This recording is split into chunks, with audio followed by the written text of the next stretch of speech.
New details this morning in the trafficking case against Sean Diddy Combs. Prosecutors now claiming that from behind bars, Combs has been trying to reach out to victims. Yeah, they came to Ben Affleck and they said, your wife's on these tapes. So that's something I can confirm to be fact. He said, I asked my partner for an Advil. He handed me the Advil. I woke up 22 days later. Combs is the person who accidentally put him in a coma. They like to keep memorabilia from these escapades. And, this is something that's a lot more common than people think amongst elite parts of society. Do you want to know where he is? If you want to know where he is, I'll tell you where he is, but he wants to surrender. He's here to surrender. You're legendary for the parties that you throw. Mm-hmm. I'm a legend, baby, for a whole bunch of things. Yes. You need locks on the doors. Okay, this is sounding kind of dangerous now. I lived with Sean Puffy Combs for a year. Hey, it was curious. I got a chance to see some things. Yeah, but you were 13. What were you seeing? I went there to see the lifestyle. Right. And I saw it. Justin, right now, he's having 48 hours with Diddy. Where we hanging out and what we doing, we can't really disclose. I had legal guardianship of Usher when, he did his first album. I don't have legal guardianship of him, but for the next 48 hours, he's with me. And we gonna go buck full crazy. Diddy's legal issues have escalated, with his attorney stepping down after weeks of intense scrutiny, new evidence, and shocking revelations. The music star now faces the serious risk of being convicted on all charges, which could result in a life sentence. The attorney's withdrawal underscores the seriousness of the case. To make matters worse, another accuser has come forward, alleging a problematic relationship with Diddy in 2018, adding even more fuel to the controversy. Tell us a little bit about your client, of what you can. Yes. So she reached out to me a few weeks ago after being referred to me by another attorney who knew I had been doing things about this case and had been sounding the horn on Diddy. I've actually sued him in another lawsuit in 2021 in Miami with Trey Songz. So she called me and told me a very horrific story about her and her escape from. She told me that she was at a friend's house who had industry ties and was on the phone with Diddy, and he decided to come to the house. And when he came to the house, everything was fine, that there was another woman there who we've determined to be Christina Coram, KK, who Diddy talks about a lot as his right-hand woman, if you will, and that they were discussing trafficking her. And then that led to her being served a drink where then she started to feel woozy, and then Mr. Combs her with an inanimate object, and then actually directed another gentleman to her while he watched and pleasured himself. So she was able to escape eventually and ran out into the streets yelling and screaming, and a neighbor heard her because this happened in a quiet suburban neighborhood, if you will. So there's a witness. Yes, we have a witness. We also have a police report, and that was made in 2018, that she, when she initially filed the police report, she didn't name Diddy out of fear of retaliation, and more importantly, fear that no one would believe her. We all have stories. Mine is horrific. Like, why didn't you say something then? Because we just want to live. We want to be happy. We really want to forget the trauma. Former backup dancer Tanika Ray speaking out. In the wake of federal home raids, trafficking allegations, and speculation the embattled music mogul could face criminal charges. Since then, I've been like, yep, I have a lot of stories, y'all. Maybe I'll write a book one day. Law enforcement had enough to get the search warrant. They maybe even have enough to get an indictment, and if so, I expect Diddy to be arrested in a matter of days, and no more than so. I have never talked about this publicly. Tanika reacting to this interview from Joy Reid's MSNBC series on Instagram. Culture critic Torre claiming Diddy fired a family member after allegedly refusing his advances. Years later, they finally came out, and this is a male, and said that Puff had said, come home, stay the night with me, or the internship is... Oh, yeah. We all have stories. Seriously, we all have stories. Mine is horrific, and only 5 people know it. and I probably will never. Tanika, who's also worked in entertainment journalism, referencing an alleged experience with Diddy from 1996 in her caption, adding, "Nothing that is happening is surprising." And mind you, I then interviewed him many times. And I also am very intimately aware that you tell your truth and you become victimized over and over and over and over and over and over. But it just is so traumatizing that women just want to live every day in full. And nobody hold me down. This comes amid Diddy's looming legal saga. His attorney calling the Homeland Security search warrants, quote, "a witch hunt with excessive show of force and hostility that led to a premature rush to judgment." The government likely has a very strong case against Diddy. They don't execute these types of search warrants until they have talked to witnesses, gathered evidence, and they believe they have an ironclad case. Not only that, they have to get a federal judge to sign off on the search warrant. Ultimately, I think Diddy is going to be indicted by a grand jury. If Diddy waives his right to a speedy trial, he could potentially push the case out a year or more. And Diddy has essentially unlimited funds to defend this case, and I expect him to litigate it very aggressively. Back in Tanika's message, she explains why now was the time to share her story, hinting someday she might put pen to paper. And when we revisit and revisit, we live in a state of victimhood, and nobody wants to live there. So for those of you like, why aren't you saying something then? Because we just want to live. We want to be happy. And we really want to forget the trauma. So I know I pissed a lot of people off, including you. Mm-hmm. But this is a full circle moment, everybody. Yes. Get into adult conversation. Yes. Full circle. Yeah.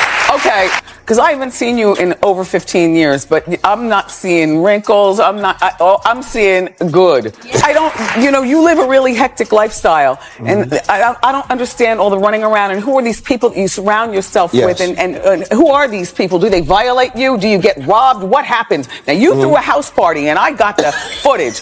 Okay, look at this. Now who has this many people at their house? Puff and or Sean, Diddy, Doody. What do I call you?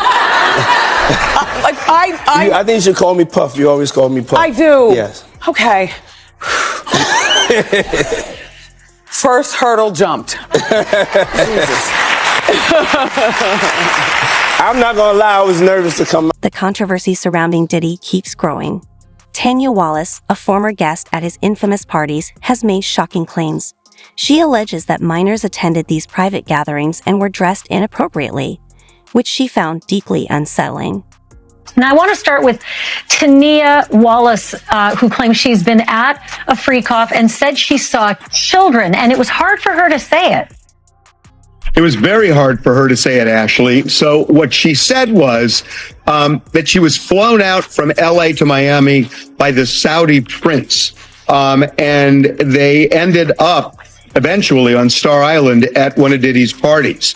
She says, among many other things, she goes into detail.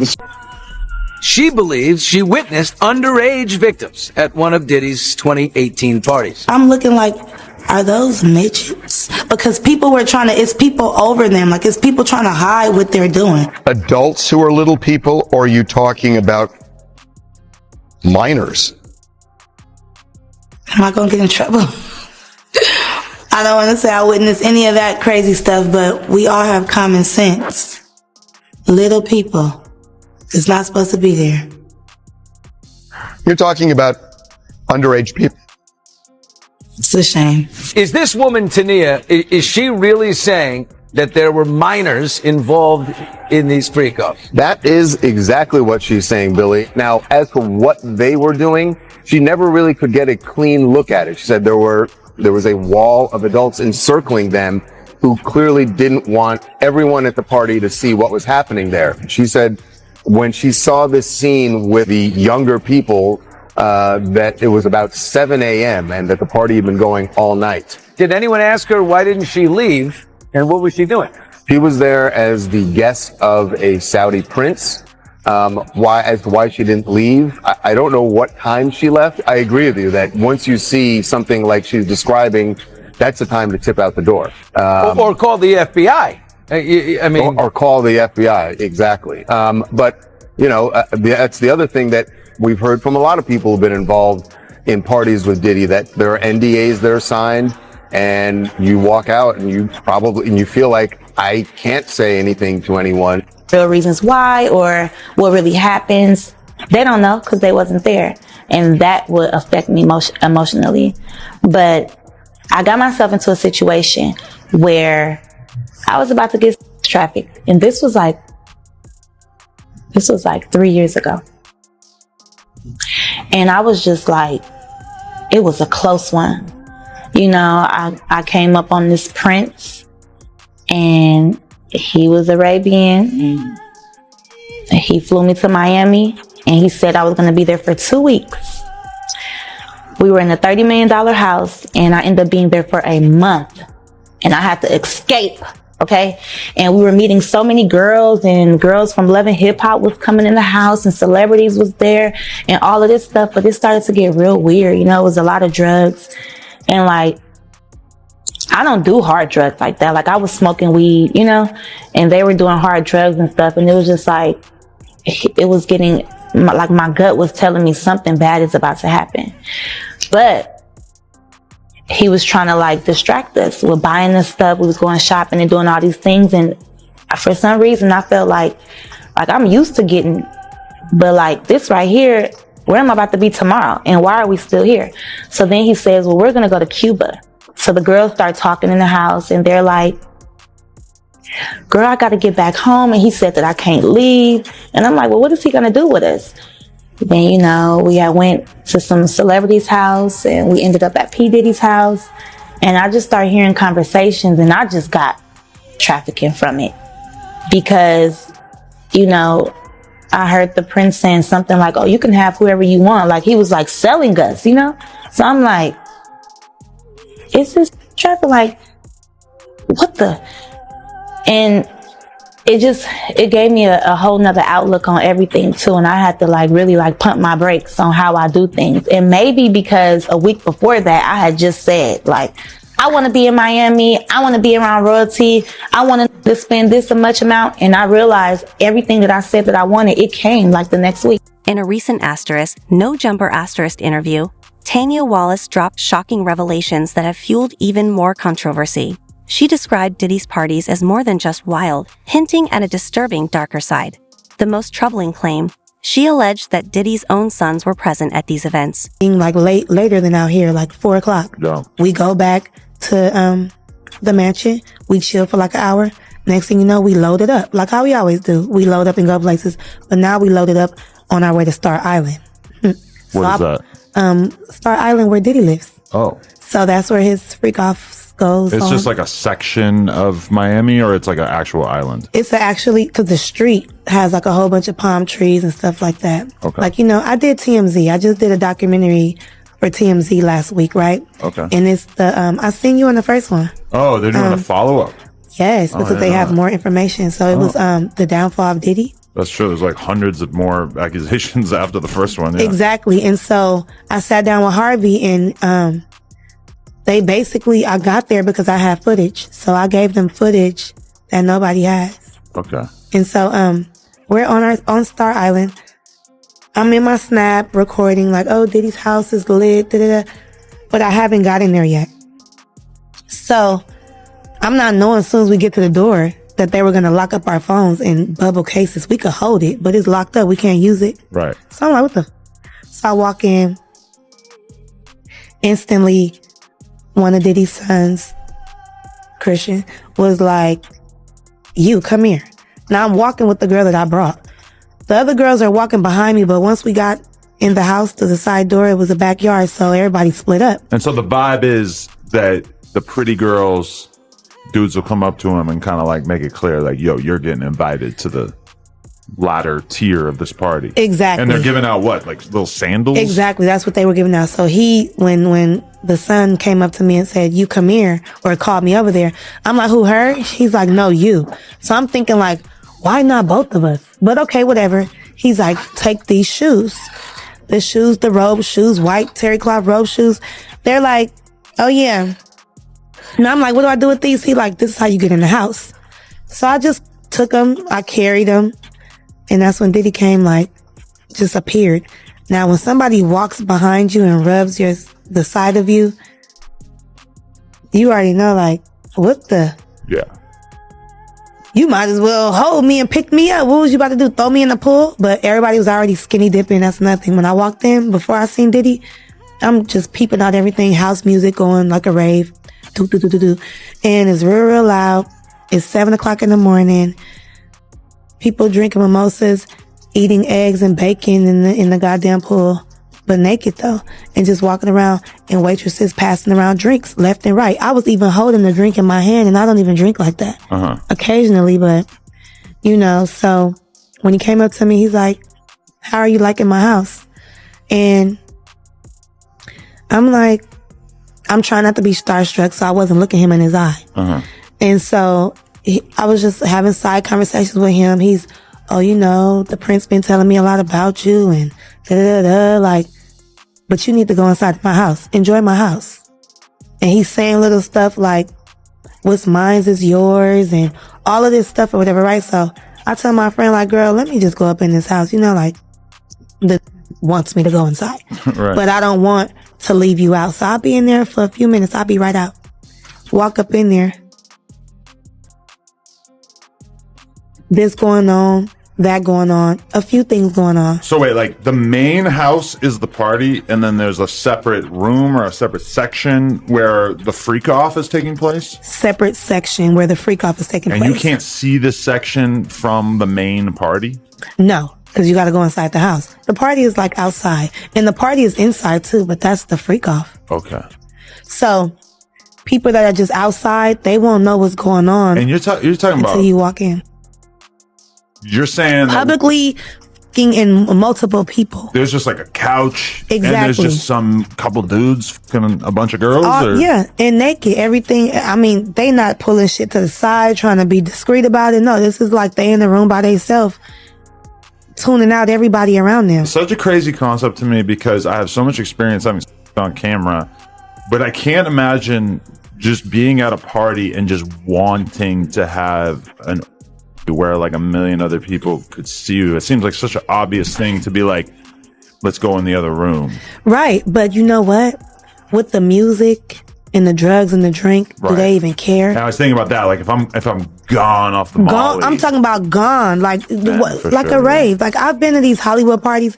You know the parties where you go in Hollywood, like it's like different sections, like it's the R&B, not R&B, like a reggae side, then a techno house music side, and it's a regular mainstream side. Right. The music was loud as you go to different sections of the house, it's different shit going on, like a different tone of music. You get what I'm saying? Diddy's legal team might try to divert attention from the mounting accusations, but one controversy refuses to fade: the mysterious death of Aaron Carter.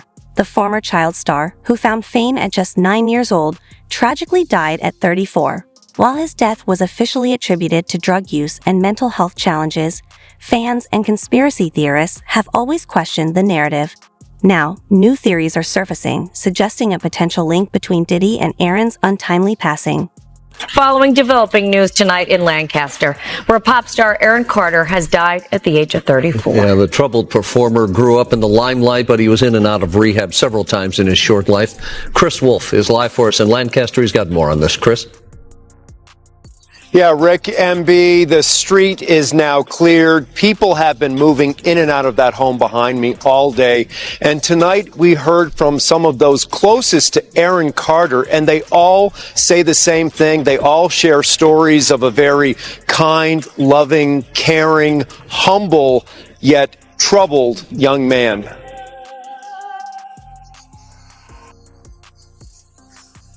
It's the tragic death of a young performer, and now family, friends, and fans around the world are suffering the loss.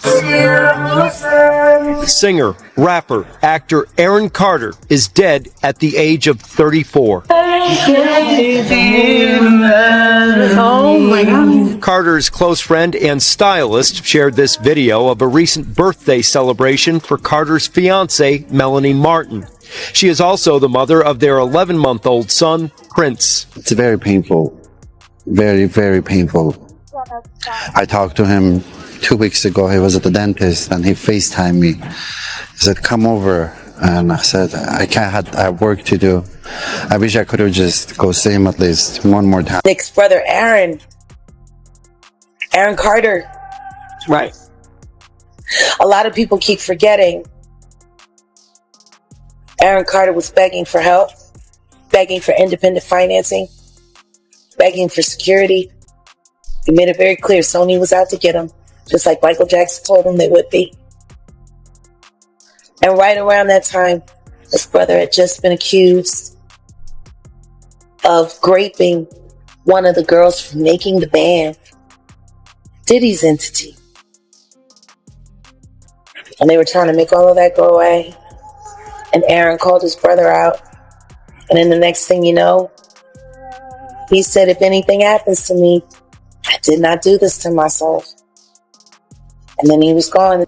Do you regret ever getting involved in... I didn't have a choice. It got bad when I was about 15 years old. I'm sorry. I'm sorry the way that I look. Oh my God, it hurts so bad. It hurts. It hurts so bad because there's like nothing I can do about it. I take for high blood pressure medication, and I took 4 months.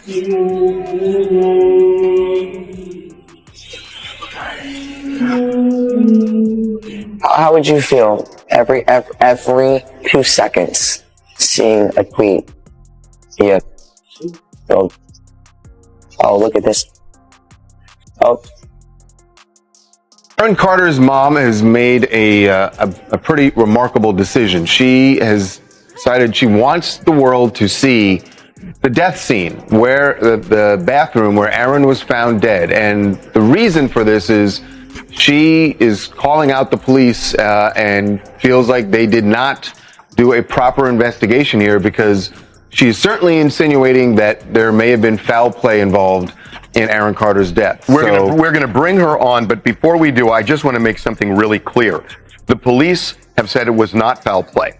They have not identified anybody as a person of interest, a suspect, anything like that. The operating theory is he was huffing and he overdid it and died in the bathtub. So that's the operating theory. She has a different point of view. Right. The photos that she has released show the bathtub.